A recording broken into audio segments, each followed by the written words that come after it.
On garde le contact. Réagissez en direct, lundi. L'argent peut-il résoudre le problème du développement de l'Afrique? Mardi. L'aide au développement a-t-elle un revers? Mercredi. Artiste africain dans l'humanitaire, quel résultat? On garde le contact à Speechline 22 40 12 54. On garde le contact. Là, très heureux de vous retrouver comme tous les jours, bien entendu, sur On garde le contact. Madame, Messieurs, vous avez remarqué qu'aujourd'hui, on parlera de l'aide humanitaire ou encore l'aide au développement, si vous préférez. Il s'agit d'aide octroyée aux pays considérés comme pauvres. Est-ce que cette aide-là n'a pas de revers? Est-ce que ça ne tue pas en ces populations ou en ces pays le réflexe de créer pour soi-même? Le 22 40 12 54 sera ouvert tout de suite et aussi vous pouvez intervenir depuis chez vous à partir d'une tablette ou encore d'un téléphone smartphone ou d'un ordinateur en allant sur Facebook. L'adresse est la suivante, www.facebook/ On garde le contact et votre message sera relayé ici par Patrick Ndjaka. Mais bien avant cela, les vacances sont au rythme du Clash, des Stars Karaoke, aussi des Wozo Vacances. Nous avons nos amis du Clash avec nous ici. Bonjour Soumangoro Kanté. Bonjour. Vous représentez le coupé décalé. Donc la prochaine rencontre va opposer le coupé décalé au reggae. Naturellement. Le coupé décalé qui a un palmarès impressionnant parce qu'à la première édition, vainqueur. À la seconde édition, ça fait flop, donc éliminé en manche. Et la troisième édition, vous avez pu vous faire respecter au point d'accéder à la deuxième demi-finale. Alors, on dit quoi? On monte, cette année, c'est votre année. Bon, en fait, l'année dernière, il y a eu juste beaucoup de négligences, mais on s'est assis et réfléchi et trouvé les failles. Et donc, désormais, on ne va pas minimiser nos adversaires, quel que soit le style musical évoqué. C'est pour dire en un mot que c'est du challenge, il y a beaucoup de challenges. Donc, le coupé décalé, nous, on va s'arranger de sorte que garder le niveau. Ok, on ne veut plus descendre à la deuxième ou à la troisième marche plutôt. Et donc, c'est pour avertir nos adversaires, pour leur dire qu'ils peuvent travailler, il n'y a pas de souci, mais qu'ils évitent de nous affronter ou de nous mettre en concurrence parce qu'on restera toujours numéro 1 ici en Côte d'Ivoire. C'est obligé. D'accord, mais vous avez dit quelque chose tout de suite. Ce n'est pas parce que vous avez été faible l'année passée, non, c'est parce que vous avez négligé. Négligé, on s'est dit que le Zouglou, il n'y avait pas de match parce qu'il n'y avait pas de sortie. Et c'est des vieilles valises, ça ne réfléchit pas trop, ça ne cogite pas comme il se doit. Ok, donc on s'est dit, il fallait... Non, Dieu merci, ils sont en finale. Dieu merci, ils sont en finale. Ah, bon, je ne sais pas, ils sont en finale ou je ne sais pas. Ils sont en finale, non? Ils sont en finale, donc je pense bien qu'on va les retrouver. Ok? Parce que la première édition, on les a gagnés. Deuxième édition, dommage qu'on ne s'est pas croisé, mais c'était plutôt en demi-finale. Bon, enfin, négligence oblige. D'accord. Vous avez battu le rythme mandingue en manche, c'est ça, hein? Naturellement, moi je dirais que c'était la finale, hein, parce que là, nous on est déjà aboqués. On a aboqué parce que ceux qu'on va croiser, je pense bien qu'aujourd'hui, qu'on le veuille ou pas, le coupé décalé s'est imposé. Et même ceux qui font ce style musical appelé rocksteady, le reggae, Boomfire, Nyabinghi, même le père fondateur, même ici en Côte d'Ivoire, digne représentant, Alpha Blondy, aujourd'hui interprète des chansons en coupé décalé. Donc ça vous dit que quelque part, on a aimé et on a apprécié. Ras Julian, vous représentez le genre reggae qui sera en face du coupé décalé le lundi prochain à partir de 14 h à la place Figaro de Yopougon. Il a dit beaucoup de choses, hein. Mais quelqu'un me disait ça, c'est une rencontre de fous, entre guillemets. Coupé décalé et reggae, ça peut produire des étincelles. Alors, qu'est-ce que vous avez à dire déjà pour rassurer, mettre en confiance vos partisans, mais aussi montrer un peu les couleurs, donner un peu de couleurs de ce qu'on va voir là-bas? Yeah man, il faut savoir que l'ignorance est un drame, la connaissance est une arme, Rastafari. Donc je pense bien que les cigales chantent pendant l'été, Rastaman, Reggaeman chante pendant l'éternité. Nous venons avec Tinamé, nous venons avec tous les frères des centres, les Brahmans, éduquer cette population à savoir l'origine. Parce que nous sommes le signe de la création, sans prétention, nous sommes la racine de toutes sortes de musique. Si il dit que Papa Blondy c'est le patron, ils sont tous arrêtés en Afrique, c'est nous qui avons fait entrer les 10 dollars, les plus grands concerts. Si Papa Blondy a chanté quelques brins de coupé décalé, c'est quand même une pitié pour que ceux-là quand même puissent manger un peu. Parce que donc je pense bien que c'est eux qui mangent toujours, ils ne sont jamais rassasiés. Donc on les donne à manger. Le constat qu'on fait, c'est que le reggae commence à se mettre aussi au goût de l'actualité. Hein. Je veux dire que le reggae n'est plus seulement la musique du cogito, de spiritualité, parce qu'on remarque qu'il y a de nouvelles entrées, surtout des demoiselles comme Tinami, Odia. Hein? Non, il faut dire que le reggae, c'est tous la création. Et donc, il y a ce que nous avons comme connaissance. Je vous parlais tout à l'heure de la clé de tout développement. Donc, il y a quand même un caravane de personnes, de belles filles qui ont la connaissance puissante de la musique. Donc, qui viennent vraiment pour exprimer la classe et la grâce de la Reine des Sabbats, parce que nous avons des vertus sacerdotales. Et puis encore, nous avons quand même l'éducation. Et quand on parle de sacerdoce, quand on parle de vertus sacerdotales, on parle de spiritualité et puis de vie. Donc, dans la vie, il y a la beauté spirituelle de la chose, donc la beauté de l'Afrique qui est en mouvement avec la nature, avec la Tinami. Est-ce que vous savez que le reggae est en train de préparer une bombe parce qu'il y a le Conquering Lion volume 2 qui arrive? En fait, lorsque tu vois l'attaque, oui, mais non, je pense que ce qui va me faire plaisir, il a été battu à Kirina. Non. Donc je pense bien que là, tu es en train de diffamer. C'est la diffamation. Parce que le Conquering sort, mais pour pas t'éteindre. C'est la diffamation. Parce que l'histoire t'a mal enseigné. L'histoire t'a mal enseigné. On dit il est parti en tourbillon, il revient en tourbillon. Là, c'est un problème. Moi, ce qui va me faire plaisir, il est parti en tourbillon, il revient. Parce qu'on n'a jamais vu le corps. Ce qui va me faire plaisir pour ce clash, parce qu'il n'y a pas d'enjeu. Ce qui va me faire plaisir, lancer maintenant les cartons d'invitation auprès de Alpha Blondy, Tikendia, Ismaël Isaac. Là, au moins, je sais qu'il y aura un peu d'enjeu. Mais si c'est... je ne sais pas, ils vont nous amener où? C'est qui même le reggae amène? D'accord. L'attaque des feux, vous allez aligner quelques noms. Non, ça, c'est des gens secrets, on ne sait pas comment ils sont sortis, ils vont te prendre. Ils vont te les bloquer, donc on ne va pas les sortir. Non, moi je vais citer, nous on c'est un sorcier. Il va dans le tourbillon, vous aurez attaché nos frères. Arafat. Non, Arafat sera en réserve pour la finale. DJ Mix, vous aurez également Serge Benou. Actuellement, il est d'actualité. C'est la chanson. Il n'y a pas de problème, on l'attend, son cabé reggae. Non, Kababé. Pas on attend. Modifier la chose. Il veut dire en anglais. C'est en anglais. D'accord. Ok, Tinami, a cappella, venez. On va terminer par quelque chose a cappella avec vous. Oui. Alléluia, la gonyezeo. Beileo, la gonyezeo. Yeah, alléluia. Offre-le, prends courage, faut venir à l'espace là-bas, là-haut, tu vas prendre nos draps. Tu peux décaler là-haut. Merci beaucoup. Donc, rendez-vous quand c'est pour le lundi prochain à partir de 14h à la place Figayo, Yopougon. Venez, il faut porter le rouge et le noir et on va faire la fête. D'accord. Dorian, en tout cas, merci beaucoup. Merci le dernier, c'est tuer poulet, tuer mouton. Voilà. Tous les poulets, les moutons, soyez à la place Figayo, on va tuer ensemble. D'accord. Voilà. Merci beaucoup, madame, messieurs. On a été très heureux de vous accueillir ici. Hein. Nous, on va continuer notre plateau avec nos invités qui sont là. Les émissions de vacances battent leur plein et l'émission qui sera dans notre lucan tout de suite, c'est Wozo Vacances, l'émission dédiée aux tout petits et on en parle tout de suite avec l'animatrice après ce qui suivra.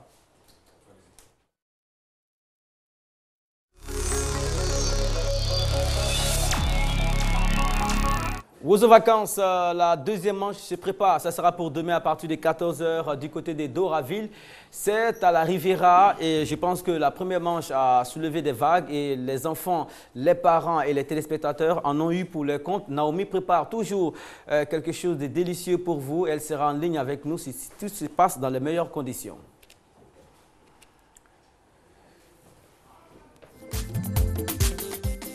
Bienvenue à la première manche éliminatoire de Wozo Vacances 2013. Tous les enfants intelligents, tous les enfants sages de la Côte d'Ivoire sont ici même à Doraville et ils vont s'applaudir très fort. Arrêtez-moi ça! Justement, où étais-tu? Je t'ai fait chercher. Viens participer à la fête. Non, père, concentre-toi un bac là. Voilà, 22 42 54, Naomi est avec nous. Naomi, bonjour, bienvenue. Bonjour Momo, bonjour à tous les téléspectateurs dont on garde le contact. Voilà, félicitations déjà pour ce démarrage en force qui fait une traînée de poudre en ville. Et la deuxième manche, ce sera pour demain, c'est confirmé, c'est précis. Exactement. Alors, la deuxième manche est demain à Doraville. On avait prévu 14h30. On est remonté à 14h à cause de l'afro-basket que la RTI se doit de diffuser aussi en direct. Et la troisième manche est prévue pour le jeudi prochain aussi. D'accord. Et Naomi, vous avez innové avec les animaux sur la scène. C'était vraiment élégant, c'était vraiment beau à voir. Qu'est-ce que vous nous réservez pour demain? Alors, pour demain, Tata Naomi continue avec les animaux. Vous savez qu'on a l'habitude de voir des personnages européens. Je veux parler de Dora, de Mickey. Je me suis dit, on est en Côte d'Ivoire, on est en Afrique, il faut apprendre à nos enfants à connaître les animaux de chez nous. Et donc, à chaque émission, à chaque manche, vous allez voir que Tata Naomi va venir avec des animaux différents. Donc, on a eu la girafe, on a eu le lapin, le chien. Et demain, il y a 2 animaux surprises qui seront avec Tata Naomi. Et ces animaux sont au frais? Ouais, au frais, bien gardés. D'accord. Alors, demain, l'affiche va se présenter comment? Alors, demain, nous avons exactement 7 groupes. Vous comprenez que pour la première manche, on est parti avec exactement 8 groupes, puisque de 21 groupes qualifiés, on est passé à 22 groupes. Donc, on a dû prendre 8 groupes pour la première manche. Mais demain, on aura 7 groupes. Et après-demain, pour la troisième manche éliminatoire, on aura exactement 7 groupes. On a des artistes qui sont invités pour faire la fête avec les enfants. Et bien sûr, on aura droit au concours individuel Talois Clamant, Bagnon et les petits cracks. D'accord. Voici un peu ce qui va se passer demain à partir de 14h à Doraville. Merci beaucoup. Surtout la rubrique réservée à l'imitation des artistes. C'est une rubrique qui est commentée sur Internet. Je pense que, sur la toile? Oui, sur la toile. Beaucoup de personnes apprécient voir les enfants se mettre dans la peau d'adultes et de grandes personnes. Et je pense que demain, on en aura beaucoup d'artistes à imiter demain aussi. Bien sûr, et avec ta permission, en tout cas si tu le permets, je peux te donner la liste des artistes qui seront imités à la deuxième et à la troisième manche. Je peux? Oui, allons-y. D'accord. Alors, pour demain, on aura DJ Maxime, Claire Bailly, Desbordeaux Liconfa et Serge Benoît. Et pour la troisième manche qui aura lieu le jeudi, 22 août, on aura comme artiste imité Desbordeaux Liconfa encore une fois, Vital, DJ Arf. D'accord. Un petit problème de confort d'écoute avec vous actuellement.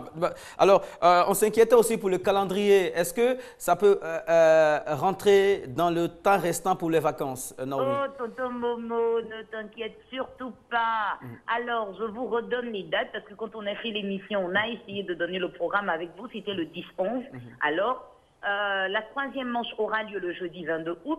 Le 28 et le 29, on assistera aux 2 demi-finales. Et puis enfin, le 11 septembre, c'est la finale. Vous savez que la rentrée est prévue pour le 1er, n'est-ce pas?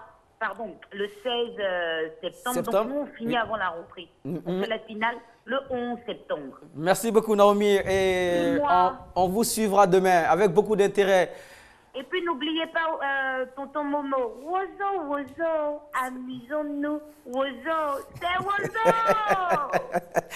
Vraiment, rendez-vous demain, demain et après-demain. Naomi, toujours elle-même, Wozo Vacances, deuxième manche éliminatoire. Et vous l'avez remarqué, à partir de demain, ça sera maintenant le jeudi et le mercredi. Donc, ça va rentrer dans le temps restant pour les vacances. On s'amuse bien, n'est-ce pas, chers invités? Vous avez eu l'occasion, en tout cas, de voir une première manche qui a respecté les normes en matière d'émissions de divertissement pour enfants. Patrick Ndiakan, voilà, vous êtes là bien installé. Très bien. Oui, bonjour Mohamed, bonjour aux téléspectateurs. Voilà, hier, déjà, le sujet a déchaîné des passions, même après l'émission et toute la nuit. On a 1155 personnes qui ont posté des réactions, donc on ne pourra pas prendre tout le monde. On peut prendre quelques réactions intéressantes par rapport au sujet d'hier qui était, je le rappelle, est-ce que le problème de développement de l'Afrique pourrait être résolu par l'argent? En tout cas, c'est beaucoup de réactions. Toute cette nuit, comme on l'avait dit tantôt ici, tout le monde a convergé pratiquement dans le même sens. En tout cas, j'ai retenu une intervention de la part d'un internaute qui s'appelle Guizot le Miraculeux, qui a tout simplement abrégé en disant l'Afrique est un continent très riche, mais tout est un problème de gestion de nos biens propres. Voilà. Et nous avons encore, oui. Biléo Kakou Pado, il est étudiant togolais en Côte d'Ivoire. Il dit qu'il a tenté plusieurs fois de nous avoir au téléphone, il n'a pas pu. Cependant, il aimerait intervenir pour dire que le problème du développement de l'Afrique ne réside nullement dans le problème d'argent, car c'est le travail qui crée la richesse et l'argent. Le vrai problème réside plutôt au niveau de l'éducation et de la formation adaptée aux réalités africaines, comme le dit toujours Seydina Chérif Ahmed ici. Une autre réaction sur le même sujet? Oui, une autre réaction encore. Quelqu'un qui pense que… qui a dit que l'argent ne fait pas le bonheur? C'est la réaction d'un certain Mustapha qui incite encore sur la gestion. Parce que, Mohamed, ce que j'aimerais attirer ici, c'est tout le monde parlait de gestion. Tout le monde était d'accord sur le fait que l'Afrique est un continent très riche, mais il y a un véritable problème de gestion. Voilà, c'est un peu la réaction de M. Mustapha Mohamed Bakare. D'accord. Et aussi Manessa Soumaoro qui dit que nous avons besoin d'une indépendance industrielle. Tant que nos dirigeants ne comprendraient pas cela, nous aurons toujours la main tendue vers les États dits États développés. Ange Legrand a également posté une réaction. Romaric Ndri Kwame, Titi, orateur, garçon tactile. Voilà, il y a beaucoup de surnoms sur, sur Internet. Andy Jamal Al-Bashir. Et aussi Andy Jamal Al-Bashir encore qui poste plusieurs messages. Ibrahim Koulibaly qui dit ceci: pour moi, je pense que tout doit se passer dans l'éducation. Il faut que l'Afrique apprenne à gérer le peu d'argent qu'il possède et aussi d'investir, parce qu'en investissant, on pourra se développer et non dépendre des pays développés, car la main qui reçoit est toujours en dessous et celle qui donne est toujours au-dessus. Et quelqu'un l'a dit tout à l'heure sur la toile, hein, la main qui donne ordonne. Donc vous êtes sûr, certains, si vous avez reçu des choses de quelqu'un, vous êtes obligé en tout cas d'aller dans son sens. Il est avec nous, Fabrice Brice Esso, voilà, il est ivoirien, il est photographe professionnel aux États-Unis. Le sujet l'intéresse et c'est pour cette raison qu'il nous rejoint aujourd'hui. Hier, on était en train d'essayer de savoir si notre problème réside dans le manque d'argent. Est-ce que c'est l'argent qui peut résoudre le problème du développement de l'Afrique? Votre opinion sur ce sujet-là qui a été traité hier? D'abord, bonjour à tous. Je ne pense pas vraiment que le problème en fait réside au niveau de l'argent, mais je dirais au niveau de l'éducation. Parce que les choix qui sont pris par nos citoyens en fait doivent être des choix en fait qui mènent au développement. Et cela n'est nullement relié à la pauvreté, plutôt à la manière de penser. D'accord.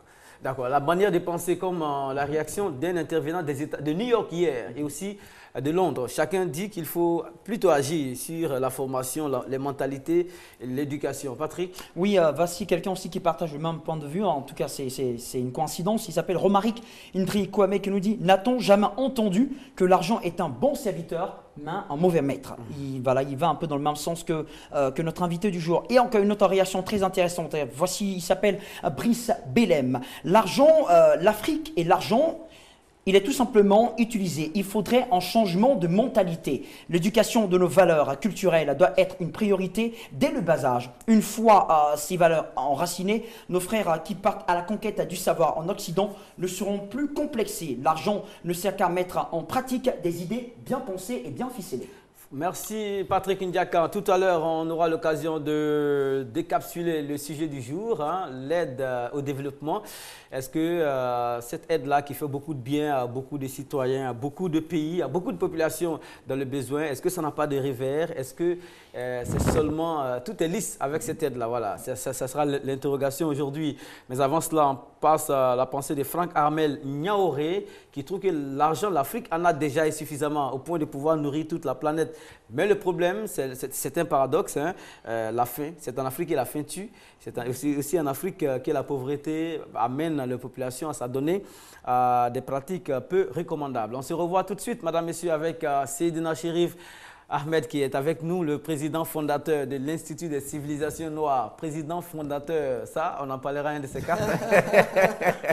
Et puis, M. Stéphane Nadeau qui est coach et motivateur, coach de vie et motivateur. On aura tout de suite l'occasion, en tout cas, de décortiquer le sujet du jour. À tout de suite. Le face-à-face va certainement commencer tout de suite. Les journalistes aiment écrire, rectifier, réécrire.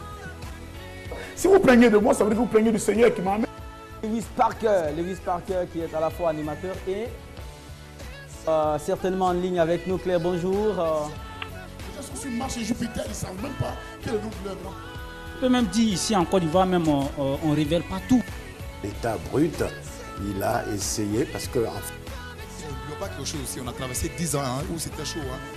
On garde le contact. Réagissez en direct lundi. L'argent peut-il résoudre le problème du développement de l'Afrique? Mardi. L'aide au développement a-t-elle un revers? Mercredi. Artiste africain dans l'humanitaire, quel résultat? On garde le contact à Speechline 22 40 12 54. On garde le contact.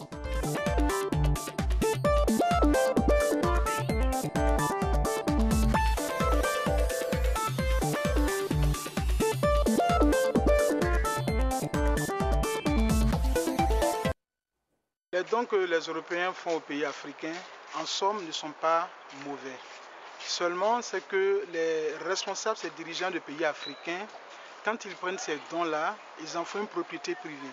Je vais vous expliquer, par exemple, la friperie aujourd'hui, ça a pris tout Abidjan, toute la Côte d'Ivoire, alors que c'est destiné aux démunis. C'est vous dire que Dieu même lui-même, il a fait un don.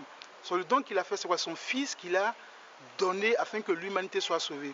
Alors, je voudrais profiter pour dire en même temps de votre antenne, bien sûr, que tous ceux qui perçoivent des dons, que cela profite aux pauvres. Ils gagneraient et ils seraient bénis. Ici, il y a déjà des gens qui pensent comme ça à donner déjà un petit truc pour l'Afrique. Moi, je pense que c'est bien.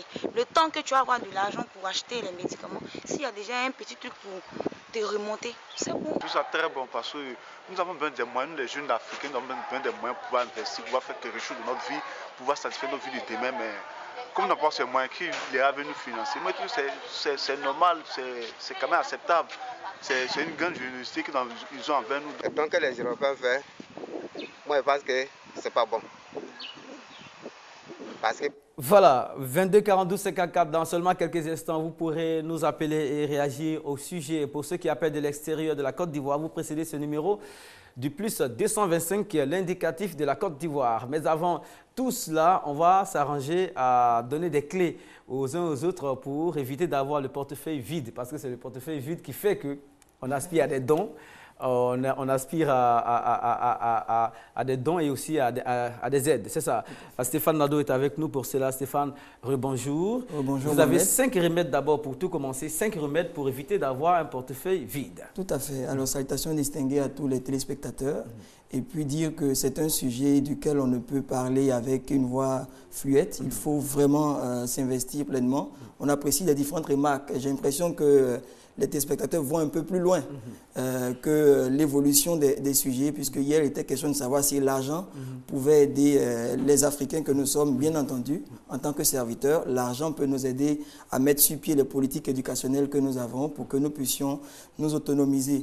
Ceci dit, nous allons parler de 5 remèdes contre un portefeuille vide, parce que depuis hier, nous ne parlons que d'argent.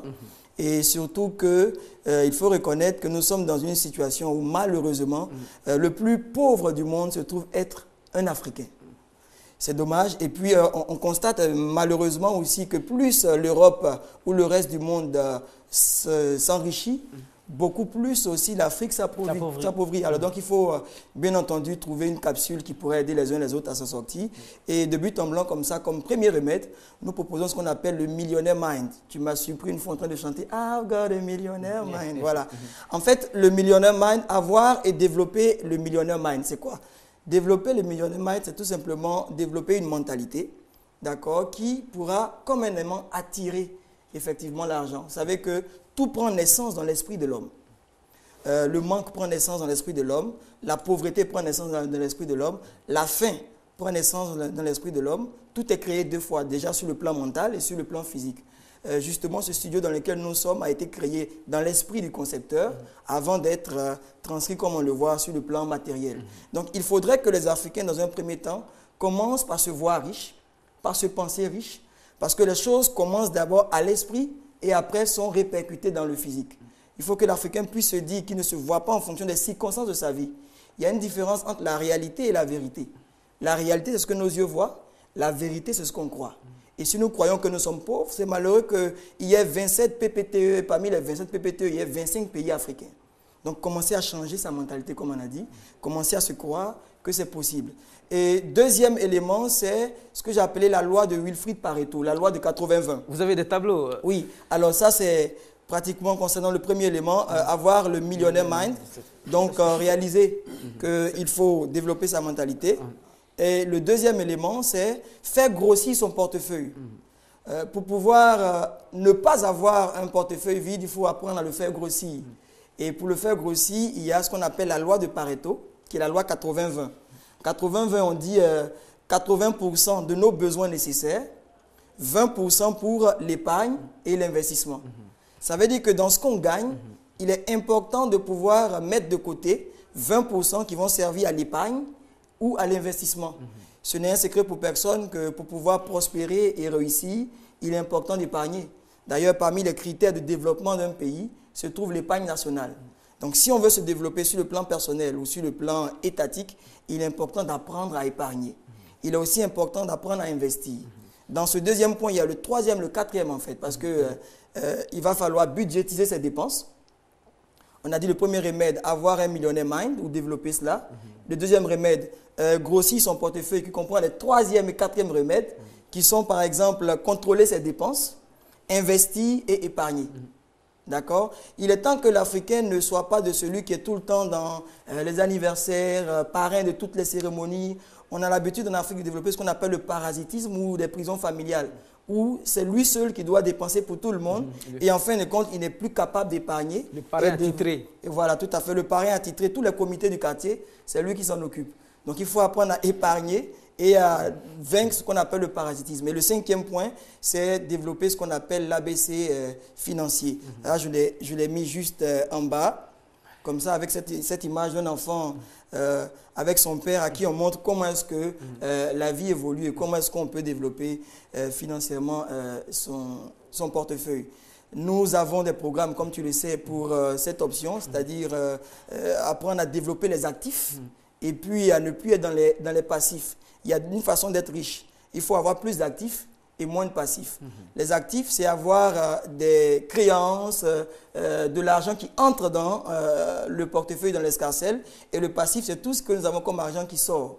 Donc, il y a des méthodes qu'on développe. Merci beaucoup. Qui peuvent nous aider. Merci. Il est motivateur et coach de vie. Il se nomme Stéphane Nadeau. Merci d'avoir ouvert le chemin parce que le débat va commencer tout de suite concernant l'aide. Hein. Il s'agit de dons, d'aide au développement, mais certaines personnes trouvent que ce n'est pas bien d'aider. Et au rang de ces personnes-là, nous avons Seydina Chérif Ahmed qui ne riez surtout pas parce que toujours des positions qu'on ne comprend pas du tout. Alors, vous dites que ces aides-là rabaissent les Africains vis-à-vis des autres et tuent les continents. Oui, parce que si vous voyez que les Africains ne sont pas aimés des autres peuples, c'est parce que les autres peuples, surtout les pays donateurs, un Africain ne peut pas être aimé par peut-être, excusez-moi, un Français ou un Anglais ou autre. Vous dites aimer, parce que quand il dit aimer, ça dit que... traiter de façon égalitaire. Non, ils nous méprisent même. Pourquoi? Ils nous méprisent parce que, si vous avez remarqué, le vendredi 8 février 2013, l'Union européenne a décidé de réduire son aide par rapport à ses pauvres, c'est-à-dire par rapport aux pauvres européens. Mais pendant ce temps aussi, l'Union européenne a des politiques d'aide à l'Afrique. Donc vous voyez, l'Européen qui ne comprend pas pourquoi son père, entre guillemets, qui est l'Europe, refuse de l'aider et puis aide les Africains. Est-ce que vous comprenez? Donc ça crée un certain sort de mépris vis-à-vis de l'Africain. Donc ça aussi, c'est une conséquence. Les populations... oui, les populations... se fâchent parce que leur aide... Bien sûr, ils ont reversé. Oui, c'est compréhensible. Ils ont le droit de se fâcher parce que si l'Union européenne réduit l'aide, comment on appelle ça, aux pauvres européens et veut développer peut-être son aide vis-à-vis des Africains, vous comprenez bien que les Européens ne seront pas amoureux des Africains. D'accord. D'accord. On va revenir à vous tout de suite. Brice Esso, vous qui vivez aux États-Unis, vous avez fait votre formation là-bas, vous voyez passer beaucoup d'actualités, beaucoup de choses. Est-ce que vous trouvez que c'est comme ça qu'on doit traiter le don ou l'aide qu'on nous fait? Est-ce que c'est comme ça qu'on doit voir ça? Je ne pense pas. Je ne pense pas parce que je pense que ce don-là qui est fait à l'Afrique, qui peut être représenté par la construction d'écoles ou bien la nourriture aux démunis, est quand même une aide, en fait, dont certaines personnes ont besoin. Certaines personnes ont vécu de ça, certaines personnes ont été instruites à partir de ça. Donc, on ne peut pas, en fait, balayer ça de la main, en fait. C'est quand même quelque chose qu'il faut reconnaître. C'est vrai que cette aide-là peut avoir, en fait, des inconvénients, mais ce n'est pas pour autant, en fait, qu'on va automatiquement rejeter l'aide. Parce qu'il y a des centres de santé aujourd'hui à l'intérieur du pays qui sont équipés de véhicules 4x4, vous voyez, dont des projets d'aide, par exemple. C'est ce qui tue le continent, d'ailleurs. Stéphane, je voudrais réagir, je comprends bien Brice. Je voudrais aller un tout petit peu dans le sens de Seydina, parce que visiblement, l'aide internationale apparaît un peu comme un somnifère. Vous voyez, si vous vous rappelez un peu pendant l'histoire, on a eu le cas du plan Marshall. Le plan Marshall a été un programme d'aide qui a permis à l'Europe de se relever de la Seconde Guerre mondiale. Et pourtant, depuis longtemps, on a des programmes d'aide pour les Africains, mais apparemment, l'Afrique n'arrive pas à se relever. Pourquoi? Peut-être que les motivations qui sont en sous-bassement de ces programmes d'aide-là n'ont pas pour but de développer l'Afrique, peut-être pour développer ce qu'on appelle des formes d'intérêts liés. Je te donne ceci et toi tu me donnes peut-être le pétrole, tu me donnes ceci, on parle d'aide liée. Comme on le dit, la main qui donne, ordonne. J'arrive tout de suite. 22 42 54, nous sommes à Divo avec M. Diaby. Diaby, bonjour, bienvenue. Bonjour. Merci d'être avec nous, Diaby. Merci. Voilà, l'aide au développement est vue sous divers aspects ici aujourd'hui. Quelle est votre position par rapport à l'aide au développement aujourd'hui? Merci. Moi, je soutiens un peu ce que Seyd m'a dit. Je suis son raisonnement. C'est une honte pour les pays africains. C'est une honte pour l'Afrique, les dons qu'on nous donne. On nous donne, l'Union européenne et la communauté internationale nous donnent des dons pour construire les écoles, les hôpitaux, payer des médicaments, tout et tout et tout. Mais cet argent vient d'où? Cet argent-là est pillé à partir de l'Afrique. Ils viennent piller les ressources de l'Afrique et ils ne nous donnent même pas les 1 tiers. Maintenant, vous n'avez pas grand-chose pour vérifier cela. De toute façon, le mal est là. Non, M. Diaby. Les dirigeants africains, au lieu de tendre toujours la main, au lieu qu'on tende toujours la main à choses comme aux aides là, mais on peut créer les richesses à partir de chez nous ici. Ces richesses-là, on peut les créer ici. On peut les créer à partir d'ici. On peut créer nos richesses pour continuer nos écoles, pour payer les médicaments, pour aider la population. On n'a pas besoin de tendre la main. Mais comment? Depuis les indépendances, on a peut-être eu l'occasion ou le temps de créer ces richesses, mais ça tangue encore, M. Diaby. C'est la mauvaise gouvernance, justement. Il faut une bonne gouvernance. Merci beaucoup. Une bonne gouvernance de nos dirigeants. Hein. C'est bien noté, M. Diaby. Voilà. Et restez avec nous. On va aller à Londres, en Angleterre, retrouver M. Mohamed, qui est en ligne. M. Mohamed, bonjour, bienvenue sur RTI2. Mohamed. Alors, bonjour, M. Kanté. Oui, merci d'être avec nous. Vous appelez de Londres, d'Angleterre. On vous écoute. Vous avez, le sujet en tête. Avant de commencer, je voudrais m'excuser si jamais je vais répéter des choses parce que je ne suis pas l'émission en direct. Donc, ce que je voulais dire, en ce qui concerne les aides, quand vous demandez s'il y a des revers, évidemment, je pense qu'il y a des revers. Parce que, comme une fois, un de vos invités disait, l'armée qui donne, ordonne. Donc, lorsqu'une aide arrive, surtout des pays occidentaux, moi, par exemple, je vis ici, je me rends compte qu'il y a des pauvres ici, et je me demande pourquoi ils donnent toujours des aides à d'autres pays. Et après, je suis venu à la conclusion de me dire que ces aides-là sont sûrement conditionnées. Peut-être que c'est une manière de pouvoir mettre des pressions, s'ils ont besoin de mettre des pressions sur ceux qui reçoivent cet argent-là. Bon, maintenant, d'un autre côté positif, où moi je vois la chose, ces aides aussi peuvent nous permettre aussi de ne plus avoir besoin d'aide dans le futur. Si ceux qui reçoivent ces aides orientent ces aides où ça doit aller, où est-ce qu'ils ont peut-être des bonnes politiques ou des bonnes visions pour pouvoir utiliser cet argent, peut-être pouvoir faire de telle sorte que demain on ne demande plus. Et peut-être dans le futur, ça peut nous permettre de ne plus dépendre de ça et d'être plus, je sais pas, d'avancer, vous comprenez? Merci beaucoup. Merci. 22 42 54. Vous précédez ce numéro de plus 225 si vous appelez de l'extérieur de la Côte d'Ivoire comme Mohamed le fait de Londres. Il a dit, il est sur Internet, donc sur la page officielle. C'est là qu'il a le sujet et c'est à partir de là qu'il prend le temps exact et il intervient sur l'émission.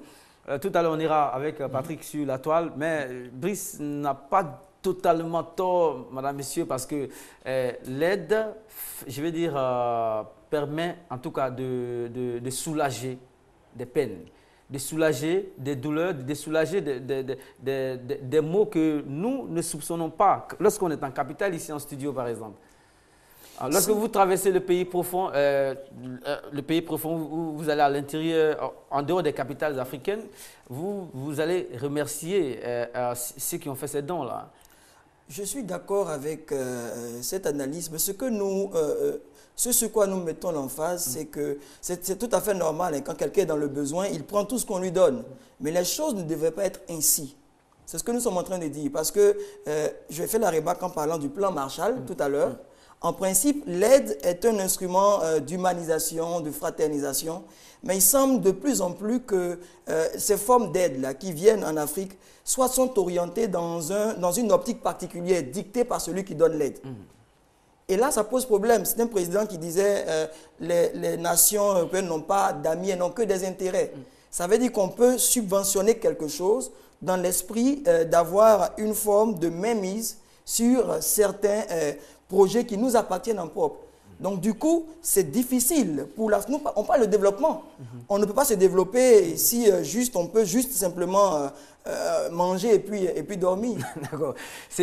Surtout, des images sont dans du contraste, hein, parce qu'il y a des fois, on fait des dons, des sacs de riz à des personnes qui sont sur des terres fertiles, qui attendent que les sacs de riz tombent à des hélicos. Ça aussi, c'est un paradoxe par moment. Je suis d'accord avec toi. Je ne vous donne pas raison à 100%.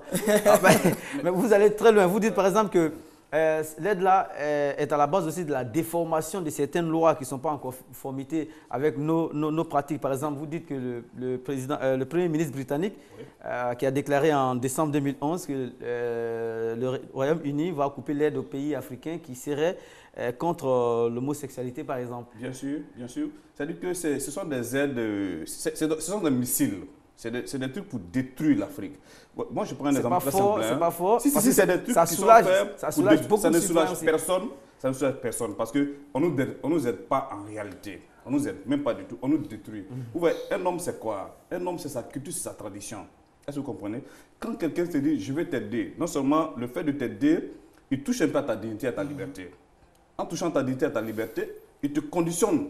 C'est pas un secours, il ne faut pas voir ça. C'est pas de la forcément. Quelqu'un qui veut vous aider, si le Mali vient en aide à la Côte d'Ivoire, c'est un secours. Mais si la Grande-Bretagne vient en aide à la Côte d'Ivoire, ce n'est pas un secours, c'est du business. C'est de l'escroquerie. Ce n'est pas exact. Donc, moi, je dis exactement ce qui est. Parce que généralement, ce que nous recevons comme argent est notre argent. Parce que vous voyez très bien, on va aller un peu dans les détails. Vous prenez le franc CFA. On dit que le franc CFA est garanti par le Trésor français. Ça, les économistes ne sont pas avec nous ici. Non, mais si on ne pourra pas aller. Je peux argumenter pour me. On ne pourra pas aller jusqu'à là. Et ça, vous voulez regarder les yeux à gars. Bon, en fait, j'ai une question. Il a dit, en fait, si l'aide vient du Mali, c'est une aide. Pourquoi considérer l'aide du Mali et pas l'aide de l'Angleterre, par exemple? Bien, parce que l'aide du Mali est sincère. L'aide du Mali est sincère. L'aide du Mali est sincère. Il n'y a pas une arrière, comment on appelle ça, pensée, une motivation. Qu'est-ce que vous en savez exactement? Attends, ça fait, Mohamed, depuis 60 on a aidé. D'accord. On va nulle part. Bon, 22 42 54, on va aller à Sikensi tout à l'heure. L'autre question, Monsieur Kwaku nous appelle depuis Sikensi. Kwaku, bienvenue sur RTI2. Oui, bonsoir monsieur, bonsoir à tous sur le plateau. Merci. Bonsoir. Je tiens beaucoup d'intérêt à l'intervention des uns et des autres. Si vous me permettez, je voudrais rebondir sur quelques aspects. Oui. Alors moi, je voudrais un peu me tonner du paradoxe que les invités essaient d'établir quant au fait de recevoir de l'aide et d'éviter que celui qui donne l'aide puisse orienter l'utilisation de l'aide qu'il apporte. Je trouve cela un peu paradoxal. D'autant plus que quelqu'un a cité une pensée qui dit que celui qui donne ordonne. Je pense que le problème que nous avons, c'est que ceux qui reçoivent de l'aide en Afrique ont du mal à utiliser cette aide-là pour la chose pour laquelle l'aide a été donnée. Donc, il est bienfaisant pour moi que celui qui donne l'aide puisse indiquer l'utilisation idoine. Non, mais avant, excusez-moi, je vais un peu vite. Mais avant d'octroyer l'aide, c'est qu'on a au préalable détecté le signal faible, c'est ça? Oui, effectivement. Donc, voilà, c'est après détection du signal faible que l'aide, on détermine la nature et le volume d'aide. Oui. Alors, est-ce qu'on a encore besoin d'appuyer sur les planchers? Il n'y a pas de confiance. Ah, d'accord. Quand l'aide vient, elle est utilisée à d'autres desseins. Elle n'est pas orientée là où elle aurait dû être orientée. Donc, pour ma part, il est quand même normal qu'il y ait droit de regard sur l'utilisation de l'aide qui est octroyée. D'accord. Donc, vous trouvez ça normal? Je trouve cela normal, mais il faut quand même essayer de minimiser l'influence du donneur de l'aide.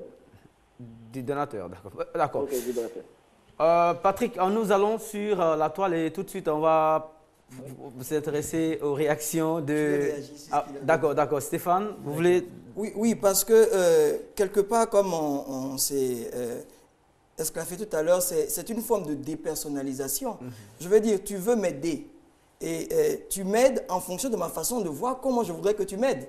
Ce n'est pas à toi de dire je veux t'aider de telle manière. C'est moi qui ai le besoin. Et c'est moi qui ai exprimé peut-être. Ça, c'est dans le cas où vous avez exprimé le besoin.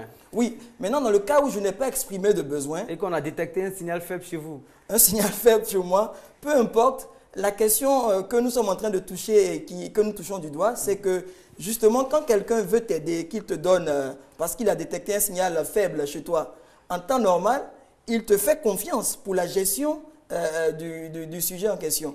Et nous avons mal parce que quand on dit c'est parce qu'on n'a pas confiance aux dirigeants africains, c'est encore à mettre sur le tapis le fait que les Africains ne sont pas capables de se développer par eux-mêmes. C'est ce que nous touchons en fait. C'est ce qui vous dérange, hein? Ouais, c'est ce qui me dérange. Brice. Alors, je voudrais dire en fait que c'est normal que celui qui apporte l'aide en fait dirige cette aide-là. Parce que je prends un exemple tout bête. Disons qu'un aveugle te demande la direction. Il veut partir acheter quelque chose. Un aveugle te demande où se trouve ce vendeur. C'est toi qui donnes l'aide, en fait, qui dirige cette personne-là, en fait, dans le besoin. Parce que tu sais que cette personne a un savoir limité sur la solution à son problème. Et c'est la même chose qui s'applique à l'Afrique. Les Africains ne savent pas toujours. Non, je ne suis pas d'accord avec vous. Pourquoi? Je ne suis pas d'accord avec vous parce que... L'exemple n'est pas adapté. Non, je ne suis même pas d'accord avec vous. On dit aide au développement. Oui. L'Afrique peut se développer. Mais l'Afrique n'est pas développée. Oui, l'Afrique n'est pas développée parce que l'Afrique est empêchée d'être développée, de se développer. L'Afrique est empêchée de se développer. Il faut qu'on soit réel. Tous ces dons ou bien ces aides qu'on dit là, on le dit à la télévision, mais en réalité, ça n'arrive pas. En réalité, ça n'arrive pas. C'est de la publicité. Ça n'arrive pas ou c'est détourné par les Africains. Ça n'arrive même pas en Afrique. Ça n'arrive même pas en Afrique. Ça retourne chez eux. Il y a 4 leviers pour développer une nation ou un continent. Il y a ce qu'on appelle l'épargne. En Afrique, on n'a pas d'épargne forte, donc on ne peut pas développer parce que la plupart de ceux qui ont de l'argent expatrient l'argent à l'extérieur. Et il y a 2 types de catégories. Ceux qui n'ont pas d'argent ne peuvent pas épargner. Deuxième, c'est les IDE, c'est-à-dire les investissements directs, qui sont des dons. Okay? Et généralement, quand les dons viennent, comme on l'a dit, ils ne viennent pas forcément dans le besoin spécifique de l'Africain. Ils viennent pour satisfaire des projets qui intéressent certains Européens. C'est ce que nous disons. Il y a ce qu'on appelle aussi des dons qui sont en quelque sorte floués. Vous savez, si vous faites un peu d'économie, on parlera d'aide liée. Ça veut dire que je t'aide parce que j'ai besoin que tu me donnes ceci. Et vous remarquerez qu'on a beaucoup de remboursements de dettes. Chaque fois, la dette se rééchelonne. On ne peut pas se développer. Donc, nous disons qu'avec ce système-là, il n'y a pas de réelle sincérité, de réelle générosité. Si c'était dans le cas du plan Marshall, comme ça a été le cas la première fois, on a vu que l'Europe s'est développée. Mais concernant la plupart des aides en Afrique, la motivation n'est pas le développement de l'Afrique pour la plupart, mais créer une forme de pression qui ne permet pas à l'Afrique de se développer. Stéphane Nadeau, motivateur et coach de vie, tout à l'heure on sera sur la toile, on n'a pas le temps aujourd'hui. Nous sommes avec Brice Isso, qui est photographe professionnel aux États-Unis d'Amérique, et Seydina Chérif Ahmed, président de l'Institut des civilisations noires. Direction le Togo pour retrouver M. Frédéric. Bonjour Frédéric. Bonjour monsieur. Merci Frédéric, vous avez eu l'avantage d'écouter tout le monde. Oui. Voilà, votre position sur la question. Moi, je pense qu'aujourd'hui, l'Afrique est totalement capable de s'auto-développer. C'est-à-dire, l'Afrique n'a pas besoin des aides étrangères. Pour éviter cela, il faut que les dirigeants africains, eux-mêmes se décident de s'aider eux-mêmes entre eux. Nous pouvons prendre des pays comme l'Afrique du Sud, le Niger, qui sont capables de se développer aujourd'hui. Ils peuvent s'entraider entre eux pour effectuer le développement de notre Afrique. Donc l'Afrique n'a pas besoin aujourd'hui des aides étrangers pour son développement. Cela profitera à une dépendance totalement de ces étrangers. Donc la solution, c'est donner la main. Les aides européennes sont, pour moi, sont indispensables, c'est ça, je veux dire. Donc l'Afrique est capable de s'aider. Il y a les ressources énergétiques, minières, il y a plein de choses que l'Afrique dispose pour s'aider, pour se développer. Voilà, ces aides-là, c'est ça qui nous met, en face de ces Européens. C'est eux-mêmes qui nous exigent ce que nous devons faire. C'est eux-mêmes qui nous disent ce que nous devons faire. Et c'est grâce à ces aides-là, vous voyez. Donc, si l'Afrique arrive à refuser ces aides et s'entraider entre eux-mêmes, je crois que ces problèmes de dépendance ne vont plus se poser. Vous regardez la Libye aujourd'hui. Regardez aujourd'hui l'Égypte. C'est grâce à ces aides que la Libye, qui est un pays développé, se trouve dans un problème de mauvaise gérance aujourd'hui. Vous voyez? Merci, Frédéric. Donc moi, je pense que l'Afrique n'a pas besoin de ces aides-là pour se développer. L'Afrique peut se développer entre eux-mêmes, pas, l'Union européenne, l'Union africaine, c'est ça. D'accord, merci beaucoup. Mettre en avant le savoir-faire africain, surtout développer les relations entre États africains. Bon, c'est comme ça, parce que ce que je voulais dire à mon frère Esso, c'est que généralement, quand on parle de l'aide au développement, généralement quand l'aide arrive ici, ça va dans des secteurs qu'on n'a même pas besoin. C'est des secteurs qui ne peuvent pas développer. Je prends un exemple. Quand on parle de construction d'écoles, ils ne construisent pas des écoles. Les écoles, ce n'est pas les bâtiments. Les écoles, ce sont les programmes. Ce sont les programmes? C'est le savoir qu'on vient donner aux gens. Quand on envoie de l'argent, on envoie des centaines de millions pour alphabétiser les gens. On n'a pas besoin d'alphabétisation ici. On n'en a même pas besoin. On a besoin d'universités. On a besoin d'universités, de facultés qui prennent en compte nos besoins et nos matières premières. C'est de ça. Si on vient construire ici en Côte d'Ivoire, tout le monde sait que la Côte d'Ivoire est pleine pour terre de cacao. Si on vient construire en Côte d'Ivoire une université qui réfléchit seulement comment le cacao peut être dans le mœurs des Ivoiriens et des Africains, en ce moment, je ne peux pas appeler ça une aide. D'accord. Merci. Juste 30 secondes pour appuyer. Au départ, on a vu que les pays africains, après l'indépendance, ont investi pleinement dans les constructions avec l'aide qu'elles ont reçue. Construction de routes, ainsi de suite. Mais ça ne peut pas développer une nation. Justement. Il fallait construire des entreprises, avoir des industries. Donc, l'orientation de l'aide n'est pas une orientation qui permettra le développement. Je peux construire une maison, ok, une école, c'est bien, une route. Mais en quoi ça me développe sur le plan de ce que ça fait retomber, ça m'apporte des retombées financières. C'est ce que je veux dire. En réalité, on garde doucement. En réalité, l'aide qu'ils nous apportent, ça dit que c'est dans le but de nous empêcher de transformer nos matières premières, c'est d'avoir des industries de transformation ici. C'est ça. Et puis maintenant, ça déclenche la fuite des cerveaux vers eux. D'accord. Sur la toile, M. Oumar Bilo Kanté dit ceci. Bien sûr que si celui qui te donne, on va forcément donner des orientations aussi, tu lui seras beaucoup redevable. Pour notre Afrique, une aide formidable et technique serait plus utile que les dons et crédits qu'on nous fait et qui ne servent pratiquement à rien. Quel est le pays africain qui a pu être développé avec ces aides au développement? Ça, c'est une question par laquelle termine cet internaute Oumar Bilo Kanté. Sylvia Angelo trouve vraiment aberrant. Il demande toujours pourquoi est-ce qu'il faut qu'on dépende des autres. Tant que le développement des États africains sera basé sur l'aide de l'Occident, il sera difficile à ceux-ci de se démarquer et prendre en charge leur destin sans contrainte.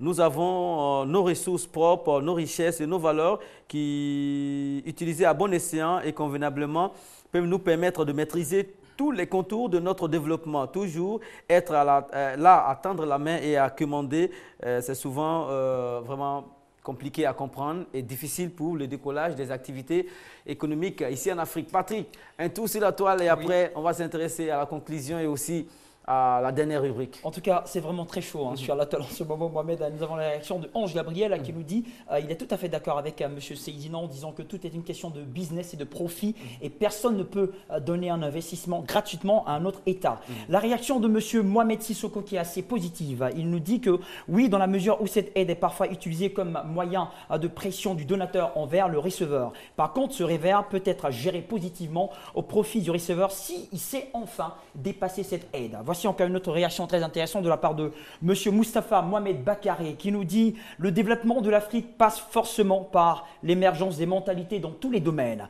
L'Afrique reste le continent le plus endetté parce que nos dirigeants ont tendance à garder les ressources qui sont procurées bien sûr par ces grandes nations au profit de leurs propres biens. » Voilà, c'est un peu cette façon dont il a taxé nos chers dirigeants et il préfère que chacun puisse développer l'esprit d'entrepreneuriat. C'est la réaction de M. Moustapha Mohamed Bakare. Merci beaucoup. Cette émission, vous pouvez la revoir sur le site de la RTI, www.rti.ci, aussi en fin de programme sur RTI 2. Si vous nous suivez dans la mi-journée, c'est que vous êtes dans le direct et si c'est après minuit, c'est que vous êtes dans la rediffusion. Donc votre réaction sera intéressante à être postée sur notre page officielle www.facebook.com/on garde le contact. On va conclure avec vous, Brice Sesso, par rapport à tout ce que vous venez d'entendre. Vous aviez des choses à dire parce que vous aviez une position qui a été difficilement comprise par Seydina et par moments par Stéphane. Ok, ce que je voulais dire, c'est que ce n'est pas en fait parce qu'on reçoit des aides qu'on est obligé d'être des esclaves. En fait. Ces aides-là sont en quelque sorte une main vers nous. Et c'est à nous, en tant que personnes intelligentes et sensées, qui devons en fait tourner cette aide vers ce dont on a besoin. On n'est pas obligé d'être dicté en fait par la personne qui nous donne l'aide. C'est vrai que la personne qui nous donne l'aide nous donne en fait des lois et des recommandations en fonction de cette aide. Mais en tant qu'humain sensé, c'est à nous en fait de créer ces circonstances dans lesquelles quelque chose pourrait être fait. Il a parlé de l'alphabétisation. On n'a pas besoin d'alphabétisation, mais on a toujours des illettrés. C'est vrai, on a besoin d'université, mais qu'est-ce que les autres personnes font? Pourquoi est-ce qu'on doit seulement compter sur cette aide?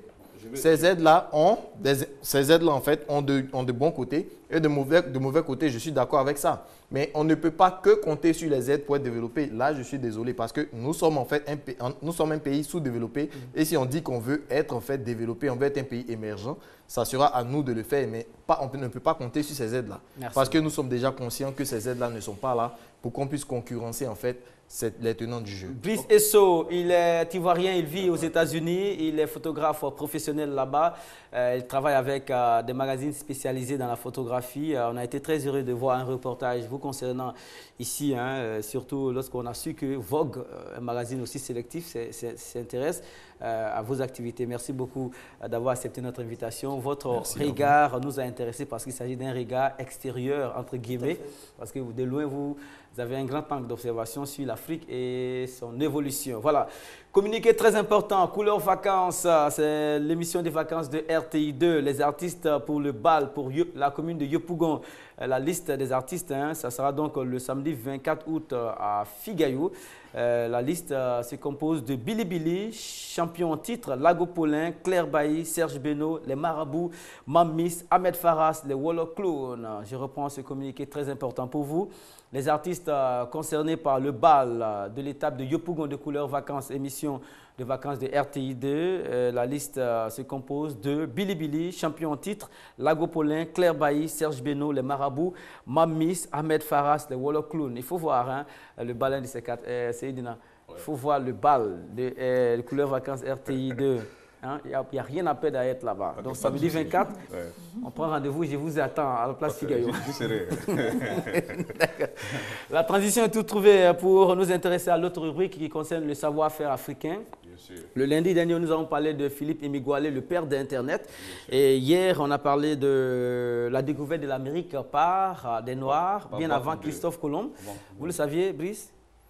Pas vraiment. Oui, parce que les livres n'ont pas... Exactement. D'accord. Là, aujourd'hui, il nous parle d'une constitution qui date de 1236, une constitution africaine déjà.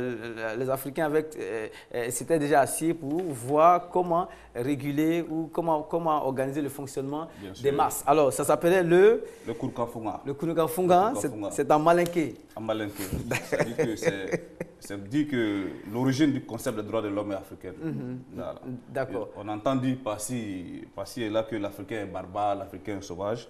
On voulait démontrer aux uns et aux autres que depuis 1236 déjà, l'Africain savait que toute une vie est une vie. C'est-à-dire que le respect de la vie humaine, le tort demande une réparation, la justice et l'équité, la pratique de l'entraide, la solidarité, veille sur la patrie, le patriotisme, ruine la servitude et la faim, le travail, que cessent les tourments de la guerre, la paix. Chacun est libre de dire, de faire et de voir la liberté individuelle. D'accord. Voilà. Merci beaucoup. Ça, on va décortiquer ça dans les éditions à venir. C'est une constitution qui est vraiment riche et je pense qu'il est important aujourd'hui d'être au courant de l'existence de documents de ce genre. Et heureusement, si ça est sur Internet, on pourra donc consulter cela. L'émission a été réalisée par Fatou Koulibaly. Elle a été encadrée par une grande équipe de télévision que l'on salue. Chapeau, chers collègues. Et on a rendez-vous demain à partir de 13h15 en temps universel avec Bidefay et d'autres artistes dont Lolo Diana. On parlera des artistes dans l'humanitaire, artistes africains dans l'humanitaire. Quel résultat? Peut-être une réponse à l'aide de l'Occident aussi. Certainement. D'accord. Merci beaucoup. Notre signature, vous la connaissez. Lorsque la route vous manque, tracez-la vous-même. N'attendez personne. Si vous avez tout et que c'est la route qui vous manque, tracez-la vous-même. À demain. Il faut persévérer, ne jamais